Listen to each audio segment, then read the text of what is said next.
Саламатсызбы Ардакбек мырза. Саламатчылык. Азыркы тапта жайдын аптабында кан басымы көтөрүлгөн адамдар көп болушу мүмкүн. Ошол негизи эле кан басым боюнча сизден маалымат ала кетсек, бул эмнеден чыгат? Кандай оору, кантип алдын алса болот? Ошол боюнча токтоло кетсеңиз. Эми күндүн ысыктыгы деле таасир бериши мүмкүн кээ бир учурларда. Бирок негизинен кан басымдын жогору болушу, төмөн болушу мына эки кан тамырга байланыштуу болот.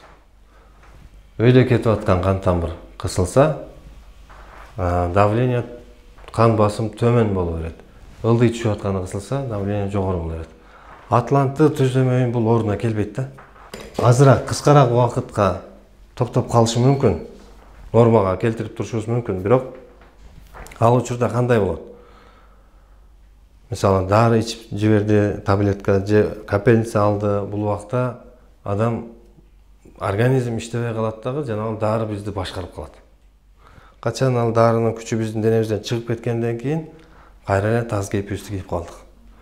Ошону айтабыз, атлантты түздөп салуу, атлантты түздөп коюу бул кан басым нормага коюштун эң бир жакшы жолу да, жанагы алдын алыш болот десек болот.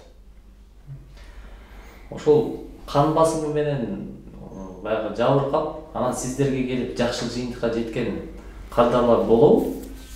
Кудайга шүгүр, аябай көп болду бизде. Давлениядан кутулдум. Көбүнчө эле баягы жогорку давление менен келишет да. Төмөн деле келет. Булар жакшы болуп калды, норма болуп калды дешет. Ошо кан басымдын жаш курагы болобу? Мынча жаштан мынча жашка чейин ооруйт же болбосо курагы? Эми мурда 50-60тан жогору көбүнчө бул оору менен оорушчу да. Азыр оору жашарды деп коет го. Азыр жаш эле балдарда 25-30 жаштан баштап деле ооругандар бар давление менен.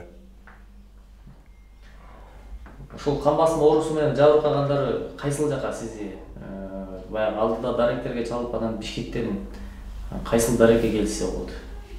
Биздин дарегибиз Исанов көчөсү 94, Чүй менен кесилишкен жерде.